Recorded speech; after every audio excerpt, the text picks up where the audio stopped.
What happens when a place is more than just haunted? And then we take a look at the story of a young boy out for a walk. He's a sad little boy on a sad little day. But little does he realize that this simple stroll will end up forcing him to ask the question, who or what was watching him from the rocks? Today on Dead Rabbit Radio.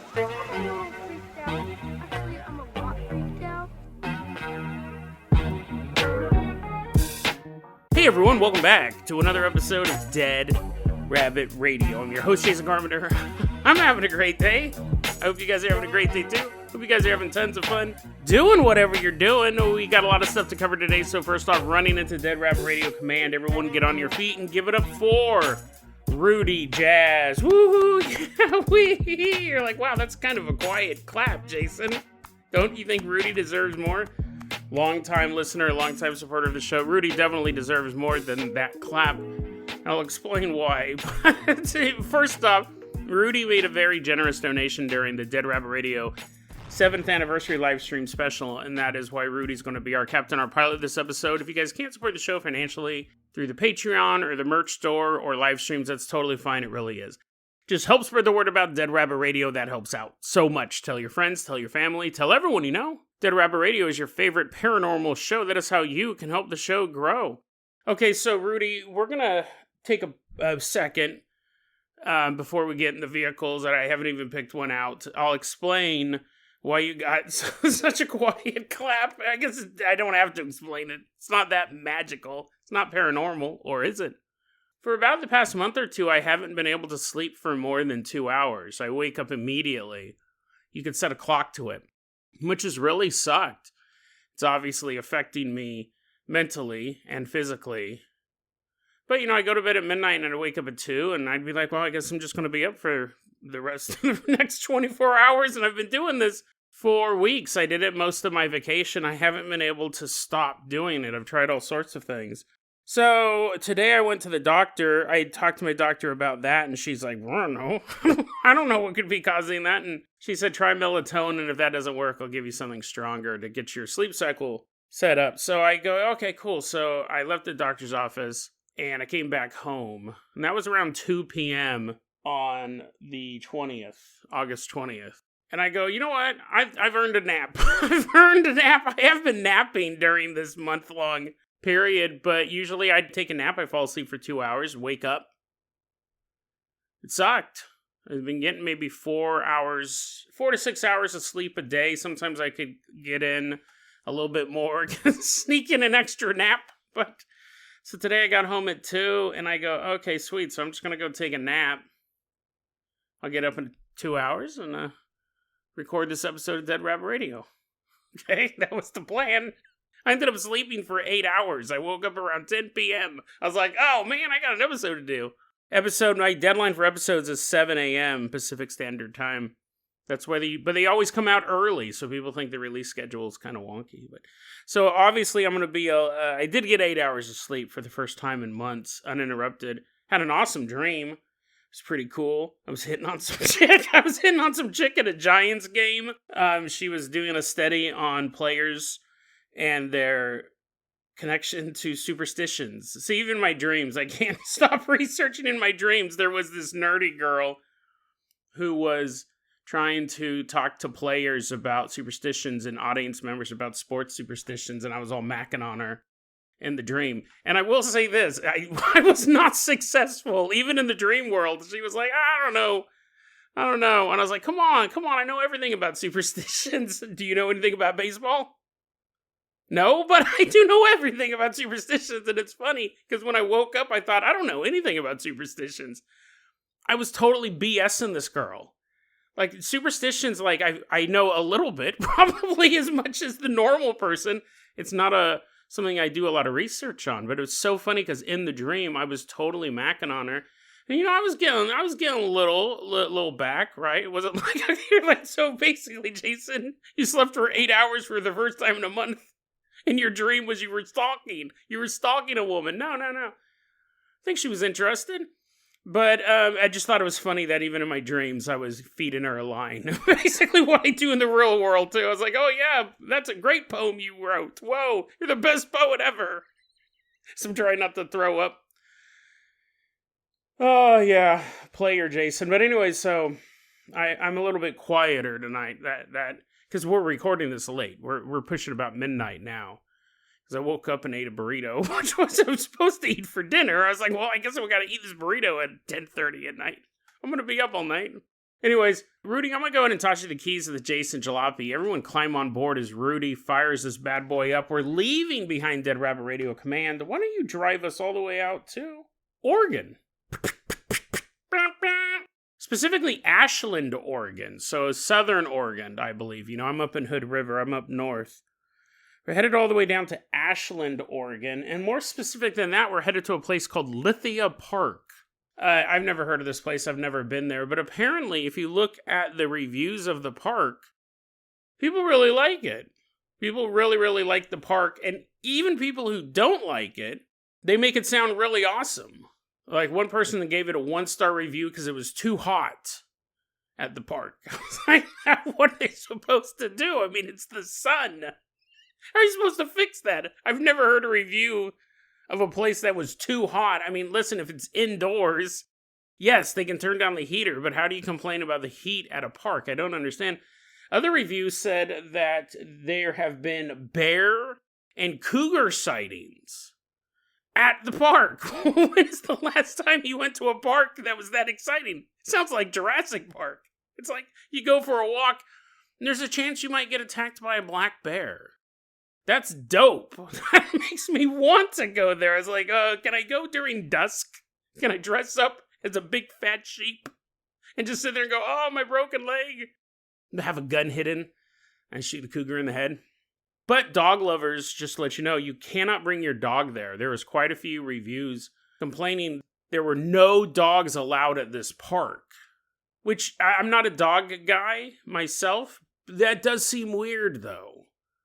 It does seem weird to have a park with no dogs allowed, because you figure, like, that's the perfect place to have your dog. And it can also bait out the bears. You're like, come on, buddy, pretend that you're a giant fat sheep and see if that bear chases you. No dogs allowed. So if you're a dog lover, basically, if you're a dog lover, you dislike heat, or you don't want to get eaten alive, Lithia Park is not for you. But the reason why we're there is because Lithia Park has a trio of spirits that have been reported for decades at this place. Man, recording late at night, you can hear my voice is all wonky, too. It's either that or the burrito that I ate at 11 p.m. I'm sure that's also doing something to my esophagus. Anyways, Lithia Park. Let's talk about the ghosts. I thought this was really interesting. There's 3 of them. First off, oddly enough, there's a ghost of a dog-faced boy. Not like a man with the head of a dog, which would be awesome and ironic, considering there's no dogs allowed in the park. His eternal soul is floating there. The groundskeeper's like, get out of here. No mutts.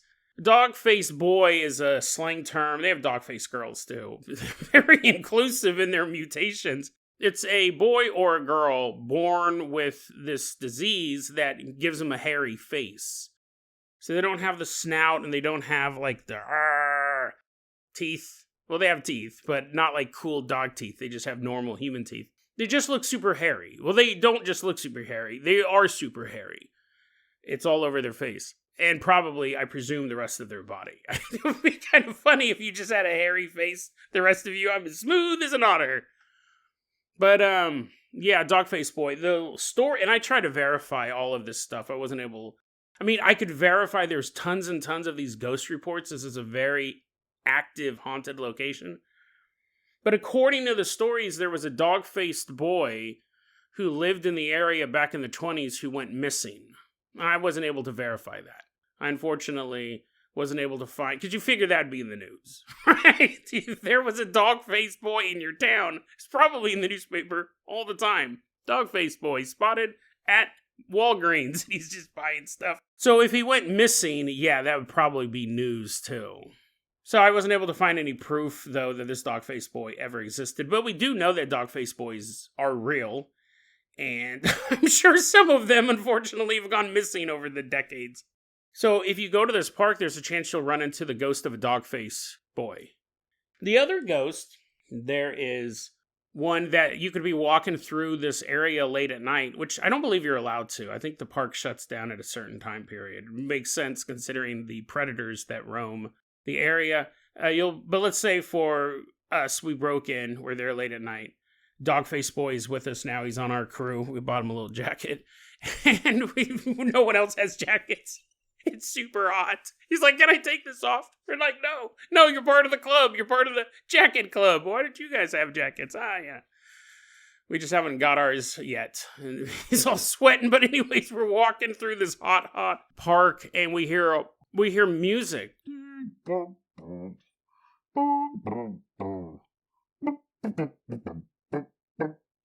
Like, Jason, aren't you supposed to be quiet? You're just saying I have to be quiet because I'm recording this late. I don't want to disturb my neighbors. And then I'm all dancing a jig. But anyways, we hear this music, this beautiful melody floating through the park. We find ourselves walking closer to it. As we get closer, it gets louder and louder. So anyway, and we see now what's making this music. It's the ghost of a logger who was crushed by a tree. Now, his ghost appears totally normal. His guts aren't all squeezed out of his mouth, like would probably happen if a tree fell on you. A good enough sized tree. I'm sure he wasn't like killed by a sapling. No, he appears as just normal looking dude. He's a ghost, but he doesn't appear to have any grisly injuries. But he does have his favorite instrument that he played all the time in life and he continues to play in death, and that's an empty milk jug. We clap. We're like, hey. And we're like, how does he have the lungs? Don't you need air to breathe to make music with a milk jug? I'm all, shh, no.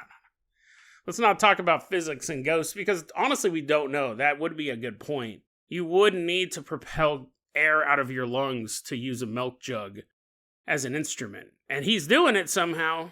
Again, though, I wasn't able to find a story of a logger. Well, here's the thing. I can almost guarantee a lot of loggers died in this area. So it's almost be like I could find any story about a logger dying if I wanted to. But, did one of them have a milk jug? Right? Probably a couple of them, right? So, I'll be honest. Now that I think about it, I didn't look too hard to find this guy. I really didn't. I totally forgot to fact check it because the Dogface Boy and the one we're going to do next, I actually really tried finding proof of. The logger guy was like, oh, that makes sense. That totally makes sense. A logger having a tree fall on him. That happens all the time. I didn't even bother looking into it. But anyways, you can hear the ghostly melody of this dude playing his milk jug. And now he's walking with us too. We got Dogface Boy. We'll call him Peter. Give him a real name. We got this logger back here. We'll call him Milky Joe. And we're walking through the park. Now we're about to meet the last ghost. Probably the most famous ghost that's seen in this area. Again, we don't have a name. Again, I kind of spent some time trying to figure out if I could find a news article or some sort of account. Because I've been able to do that with a lot of other ghost stories. These weird ghost stories, I've been able to dig up an actual article about the original death, which is always awesome.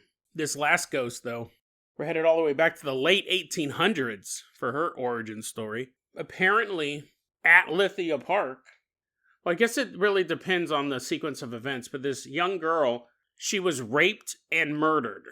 Now, I don't know specifically if she was raped and murdered at the park. I don't know if her body was disposed of at the park.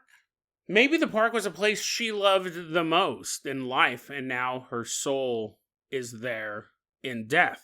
We don't know. That's the interesting thing. We don't really know who this person is.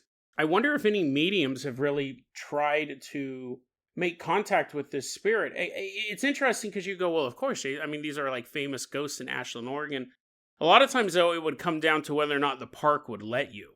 Are they going to let you try to contact a spirit? Are they going to let you be at the times where she is normally seen, which is later at night? Because, you want to release their spirits, but you also kind of also want to know about them as people, who they were as people. But I couldn't, now that I think about it, I didn't see any, mediums trying to get more information on these three folks, all three of them. But this girl's the most famous. Apparently, there is a pond. I'm sure there's more than one, but there's a pond in Lithia Park, and people will see this glowing blue mist floating over the center of the pond. And it appears for about 30 seconds at a time. And it flickers. And after about 30 seconds, it vanishes. But they said it almost looks like if you had a flame and someone blew it out. So vanished is probably not the right word. It's extinguished. Now I have two things I want to say about that last story. First off, it would make sense that that is the most well-known ghost story at this park because it's the most visible. If we're walking around the nature area and you look out over a pond and you see a blue glowing mist, that's very notable. That's something that you can go, hey guys, dude, look at that. What is that? And you see this mist out over the center of this pond. Super noticeable. The other two, I mean, imagine you're walking through the park and you hear a boom, boom, boom, boom, boom, boom, boom, boom, boom, boom, boom, boom, boom, boom, boom, boom, and some dude's playing a milk jug. You might not ever investigate that. I mean, okay, if it's 3 a.m. and you're being pursued by a cougar, you're like, whoever's playing that milk jug, please, can they save me? You're walking through a park and you hear a milk jug being played. How many people are going to investigate it? Again, if it's happening during the day, it's not that all of these happen late at night. If it happens at any time, you may not even hear it, not because of any supernatural noises, but because you're too busy talking to the people next to you, or maybe you even have headphones in. You're listening to music. And even if you did around about the right corner and you saw a guy dressed up as a lumberjack playing a milk jug, you would assume it was some hipster from Portland. You would walk right by. The dog-faced boy one, again, if you saw his face, if you're walking down the trail and you saw a little boy with a hairy face, that is notable. Yes, you would remember that. But what if he's not looking at you? What if you're walking through the trail and you see a little boy just standing there watching the pond? Maybe he's picking rocks up, but he's throwing them in. He's all, come on, Betty. Come out of the water. Play with good old Peter the dog-faced boy. You wouldn't even think anything of it unless you saw his face, and then you would remember it. Does that make sense? Like, if you, the third one, the woman on the pond, it's such a visual, such a outlier to everything else that's going on in the park that if you saw it day or night, headphones in or not, talking to your friend or simply by yourself looking out, you would notice that. Because it's unusual. So it makes sense that that actually is the most well-known ghost story. In fact, when you look up ghost stories in Lithia Park, there would be, if I remember correctly, I would find articles that would only have the story of the girl hovering over the pond. They wouldn't include the other two, because they're just not as well-known. The other thing I wanted to say, and then we'll wrap this segment up like this, I thought it was really interesting, the story is it was a girl who was raped and murdered in the late 1800s. If you go far back enough in time, that story definitely could be true. Just like a tree falling on a logger, unfortunately, people being raped and murdered, there's a ton of those. The story may be true, and it could have been something that people in the town knew of at the time. Like it would have been this big sensation. Of this small town, you have this horrific murder. So when the ghost started appearing, and I'm just ballparking this, but say 5 or 10 years after she died, because some people say they just see a blue mist, then other people say sometimes you'll see her flickering in the mist. So sometimes it does take a distinct yet fleeting image of a girl. I guess I probably should have said that earlier, but I'm very, very tired. Okay, so here's my thing. In the late 1880s, people may have been like, that's Betty Sue. She was raped and murdered by that horrible man, and that's her soul floating over the water. And even if she didn't flicker, because some reports they don't see a girl, sometimes it's just a mist. Locals would go, that's Betty's spirit. That's near where she either was killed or where the body was dumped or her favorite spot. Again, all these details are kind of missing. And the story carried on locally far longer than newspaper proof would be. It's very, very possible. The other possibility, and we've talked about this a lot on the show, is that it is the image of a girl flickering over the duck pond, and nobody knows anything about her. And the backstory's been made up. Because what's the worst thing that could happen is being raped and murdered. I mean, being raped is terrible.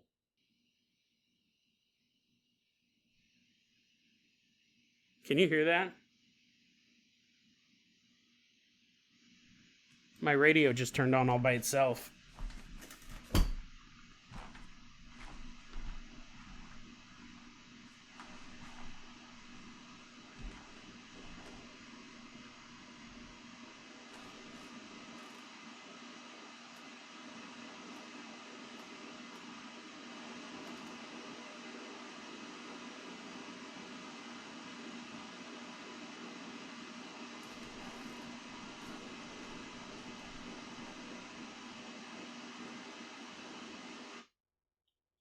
Yeah, that was kind of creepy.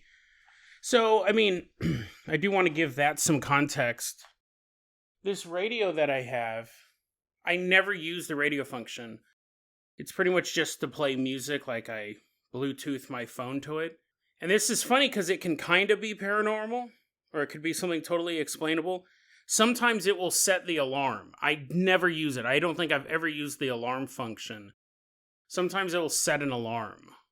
And it always freaks me out because, again, I don't use it, and sometimes I'll be dead asleep, obviously. These stories have taken place in the past, not recently. I'll be dead asleep, and all of a sudden it will just go off on full blast out here in the living room.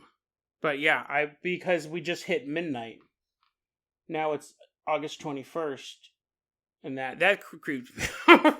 But again, it's probably, I think about it, rationally speaking, there's a remote control for it, and it's possible I put something on top of the remote control and it set the alarm. That's actually always been my theory, but I didn't set anything on top of the remote today. I don't know, creepy. But of course, I was just talking about rape and murder and what's worse. So that's it's all terrible. But when you think about, like, what's the worst thing that can happen to somebody, it's the rape and the murder, both of them. So when you're making up a scary story, those elements are always the worst combined. Does that make sense? I'm not saying one is worse than the other. They're both bad. But if you wanted to make up a story to scare somebody, you'd include both of them. It just is creepier. And I think it's interesting because we've come across that on the show before where people will be encountering a ghostly presence and not know where it's from. They'll kind of make a story up to kind of explain it, which isn't good for paranormal research, right? It's not good for any of that, but people do it anyways. So anyways, if you find yourself passing through Southern Oregon, maybe stop and take a trip through Ashland Park. That's not a place. It's so late. Lithia Park in Ashland, Oregon, you're driving around. Where's Ashland Park? I want to get eaten by a bear and meet the dog-faced boy. People are like, what? What are you talking about? You go into the small town diner, you're like, where's the park? Where's the park with the milk jug man? Check out Lithia Park. But don't bring your dog, apparently. But don't bring your dog. I've run out of gas, and I still got a whole other story to do. I'll be honest, that the stupid alarm clock thing kind of freaked me out. But not so much that I'd stop doing the show, but yeah, I'm getting sleepy. We got a whole other story to do here. I hope I can get my energy up. Rudy Jazz, I'm going to toss you the key. You're like, Jason, you're barely finishing sentences as is. Rudy Jazz, let's go ahead and toss you the keys to the world-famous Carpenter Copter. Everyone climb on board as Rudy flies us out of Ashland and takes us all the way out to Australia, mate.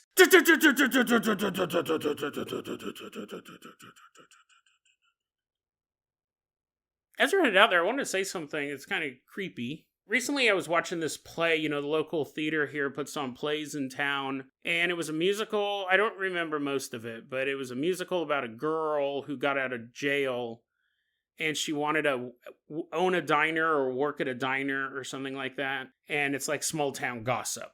So she goes there, and the male woman's a big gossip, and the other people are gossips, and she's like, mind your own business, mind your own business. It's basically the whole play. And I'm watching it, and it's okay, right? The talent, the actors were great, but I didn't really care for the play. I thought it was just kind of a little too folksy for me. The songs weren't fantastic either. The songs weren't good at all. Actually, the person who writes the play's crying right now. He's like, oh, no, I'm going to write a sequel where you get taken to the grill and we eat you and satisfy my vor fetish. It was just the trick, playwright, to gobble me up. No, but anyways, I'm watching this play, you know, the grill and the diner and all of this stuff. Keep minding your own business. And then maybe about an hour or two into the play, felt like 4 hours long, but it wasn't. But maybe towards the ending, there was a scene. So the main character had been in prison for 5 years before the play started. And she's like, I need a new start. I need a new start. Where do I go to get a new start? I'll go to this town. Boo! Hope it has a grill. I'm watching the play, and there's like a Gulf War veteran who eats a loaf of bread each day. I go, that's impossible. You can't eat that much bread. You'd get so sick. You'd be the sickest man in the world. And you're like, did he eat sandwiches? No, he just ate a loaf of bread each day. He was a Gulf War veteran who was hiding in the mountains. But he wasn't like a survivalist. He was just like this homeless guy. So it wasn't Rambo. It was just a guy who every day ate a loaf of bread. I'm like, you can't do that. That's completely unrealistic. Explain to me his digestive tract via song or I'm walking out. But anyways, I'm watching this play, and it's all this goofy stuff. You can't eat a loaf of bread in a day, ever. I know I'm going to get some emails disagreeing with me, but, you know, I thank you for your service, Gulf War veterans, but I don't believe you. You can't do it. Anyways, we're watching this play, and then maybe, I don't know, 2-3 hours into the play, the main character, Betsy Joe or Joey Ross or whatever, was sitting there, and one of the characters goes, hey, don't you want to get married to this guy, this singing guy over here, and have kids with him? And she goes, I can't have kids. Why not? And then she goes on to explain, this came completely out of left field, that when she was 15, she was raped by her stepdad, and then her stepdad beat her so badly, it like blew her ovaries up or something. And she could never have kids again. And she lost the kid she was carrying. So she killed her father, her stepfather, and went to prison for 5 years and then got out and goes, I need a new town, a new start, a new place where I can go. I'm like, what? Now, I get it. Listen, I get it. 1 in 3 women sexually assaulted throughout their lifetime. I think it's like 1 in 5 or 1 in 6 for men. Horrible.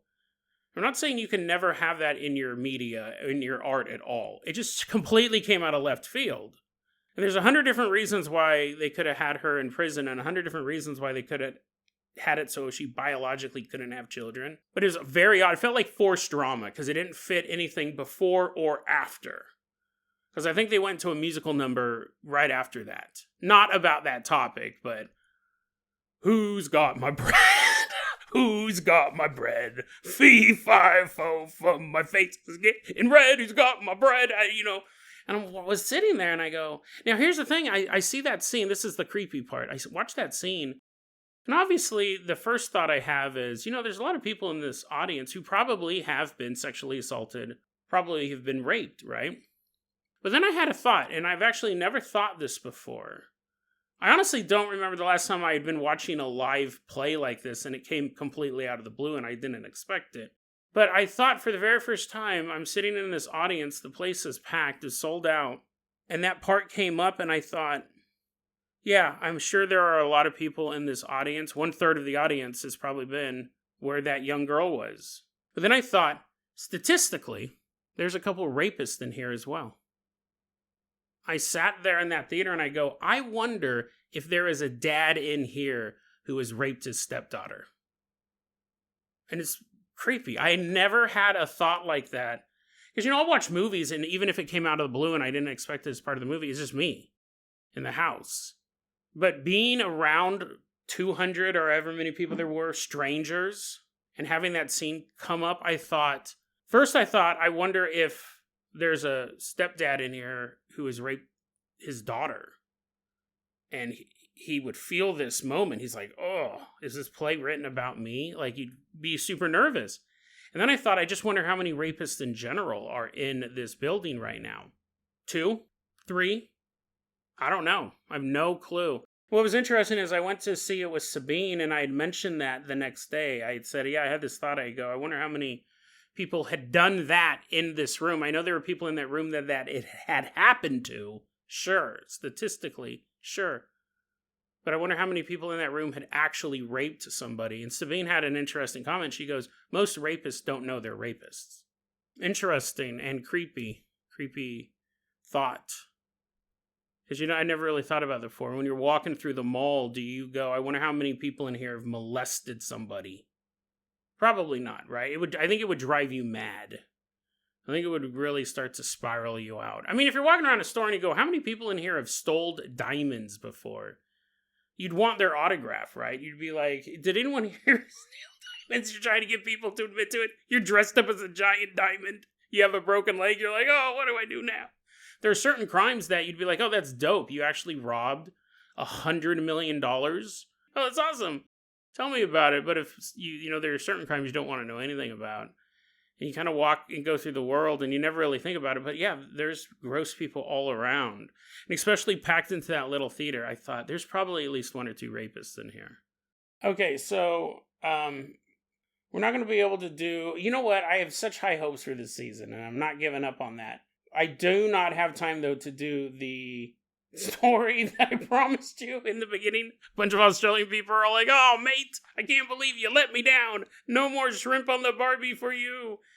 I don't have time to do that one. I spend too much time talking about a musical that no one else has ever watched outside of this small town. But I do want to tell you another story, though. Let's go. Rudy Jazz is like, I'm the pilot on the episode where you can't clap. And nearly half of it, you just talked about rape. You just talked about horrible stuff, man. Okay, calm down, Rudy Jazz, calm down. We're going to toss you. You're right. Both of those are very valid criticisms. But, Rudy, you did get the one with the alarm clock going off. That was spooky. You're like, yeah, an alarm clock going off when it's supposed to. Paranormal. Yeah, but who set the alarm? Right? Rudy Jazz, let's go ahead and toss you the keys to the world famous... Oh, we already did that, right? You're flying us to Australia. Well, don't land. I have another one here. I want to tell you another one that's much shorter. Give me a second. It's 12:30 right now.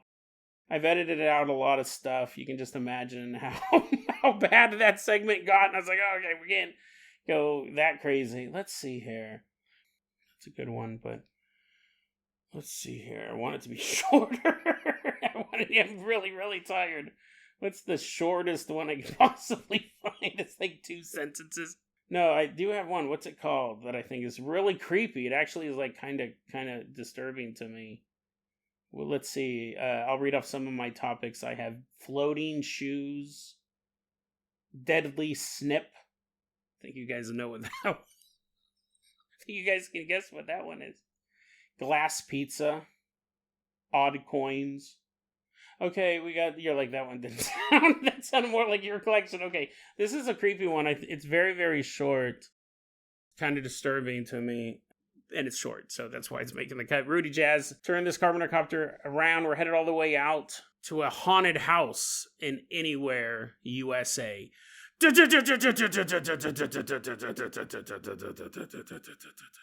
Flying out to this haunted house. We're about to meet a young man. We don't have his real name.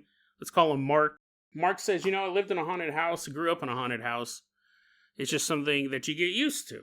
Phantom noises, knocks, doors opening by themselves. Pretty basic haunted fare. So you get used to it. However, there was one day which Mark always remembers as being like not just the creepiest day in a haunted house, but the most mind-bending. Like, he can't wrap his head around what happened. Well, what happened was he had to go to the hospital. Mark goes to the hospital. We don't know why, but he goes to the hospital. And while he's at the hospital, he gets fixed up. They repair him. And then he comes back. You're like, Jason, are you speed running this story? You normally do the noises of the ambulance driving him around and have us put on lab coats and pretend we're doctors and stuff like that and hit on the orderlies. No. So Mark goes to the hospital for a reason we don't know. He comes back. And when he gets back, there's a family member who we'll call Judy, who he runs into, and she goes, "Hey, Mark, what was up with that thing you did the other day? What were you doing?" Mark goes, "What? I was in the hospital. That's what I was doing. I was having my organs put back in, and I was having a face transplant. I was a dog-faced boy who was crushed by a log." Judy goes, "Yeah, no, not that. That's odd. But the other day, I stopped by your guys' house, and nobody was home. It makes sense now you were in the hospital, but I started kind of walking around the house to see if I could see anyone in the house. No one was answering the door, and I walked over, and you know how you have that little basement window? You look down into the basement. Mark's like, yeah, the basement window, right?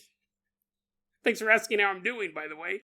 Judy's like, yeah, how you doing? Anyways, Judy says I was walking around your house the other day, and I didn't know you were at the hospital. And I was walking around, and I look in the basement window, and I saw you in the basement. And I was calling out to you, but you weren't saying anything. I saw you in the basement of the house." Mark goes, "That's impossible. I wasn't in the basement. I was in the hospital."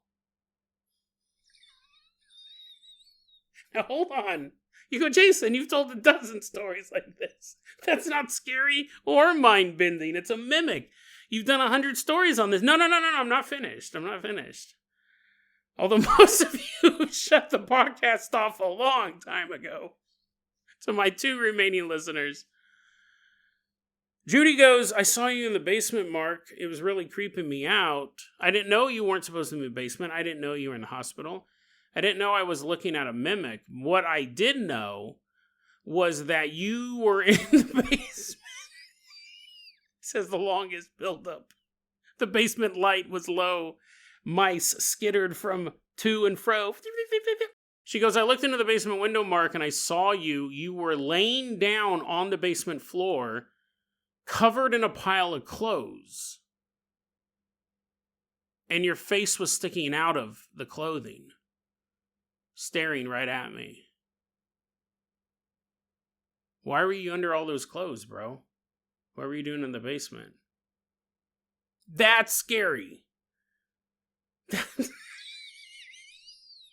To my one remaining listener, like, really? That was a guy in... No. Think about it. Okay, this is really creepy to me, and it's short. But I'll tell you, I was going to tell this at some point or another, because I really find this creepy. Mimics are one thing, right? We've covered a ton of mimic stories on this show, you're right. But when a mimic is doing something weird, most mimics are, Dad walks into the house, goes upstairs. You go, "Hey, Dad." He doesn't respond. 3 hours later, Dad walks into the house, and you go, "Hey, Dad, I thought you were already upstairs." And he goes, "No, I just got home." That's creepy. We've covered a bunch of those stories. Then we've covered ones where mimics have walked through the house. There was that one we did about the girl following her big sister, and she was right behind her big sister. And she was talking about some boy that she had met, and the big sister's just walking in front of her. And the big sister goes into the garage, and the door shuts, and when the little sister opens the garage door, the garage is completely empty. Sister wasn't even at home that time. So that one's really creepy, because you're so close to it, and you can't tell that it's not that person. But this one, the mimic, is doing something so unsettling. Being in the basement underneath a pile of clothes is odd. I won't say it's inhuman, but it's odd, to say the least. And kind of creepy. Like, if you lived with a roommate, and every so often, you're like, "Oh, I don't want to do the laundry." Oh, man.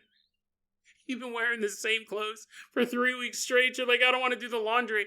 Because it doesn't happen all the time, but sometimes when you go down to the basement, your roommate's lying underneath a pile of dirty clothes. You've asked a couple times, "Hey, why are you doing that?" He just won't answer. And then later, when you see him and he's outside of the pile of clothes, you go, "Hey, man, what's that?" And he denies it. "What are you talking about, man? I've been sitting here all day long watching Netflix." It's unsettling. It'd be unsettling even if he did go, oh no, that's something I do. I've always done it since I was a kid. And I find comfort laying in a big pile of dirty clothes. You're like, when's this lease up? Can I leave just now? It'd be unsettling if a biological human did it, but an entity lying underneath a pile of clothes, I think is creepy. I think it's doing something that most people wouldn't do. And was it hiding? Not really, because it was directly staring at Judy. And I even think Judy walking around the house, it's not like she was looking through the basement window to see if she could see the family, because they didn't answer the door. I wonder if she was walking and something caught her eye and she turned and she looked and she saw this macabre, hideous, mind-breaking image of a boy's head in a pile of clothes. I don't know. I find the image really creepy. It's something that's not human doing something that humans don't normally do. And the image was so real that Judy actually thought it was Mark. So much so that the next time she saw Mark, that was the first thing she brought up. Hey dude, why were you underneath a big pile of clothes in your basement? It stuck with her. She couldn't figure it out. So creepy. Mimics, they are creepy because they do such a good job as impersonating humans. But when they use our bodies to do inhuman things, there is something, I won't say mind-breaking about it, but disturbing. I find something disturbing about that. But that is the end of this. I'm like, can I just fall asleep on my microphone? I'm actually not physically tired. That's the problem. I'm mentally tired. And now I get to edit. I get to spend the next 2 hours edit this mess that I've just recorded. Somehow make it coherent. Somehow make it around 45 minutes. So we'll see what we do. But I appreciate you guys. I think we're going to have a great couple seasons ahead. I just need to figure out the rhythm. I haven't been sleeping and the release schedule's been wonky, but I'm so glad to be back doing the show, and I'm so glad to have you guys back listening to it. deadrabbitradio@gmail.com is going to be our email address. You can also hit us up at facebook.com/deadrabbitradio. TikTok is @deadrabbitradio. Dead Rabbit Radio is the daily paranormal, conspiracy, and true crime podcast. You don't have to listen to it every day, but I'm glad you listened to it today. Have a great one.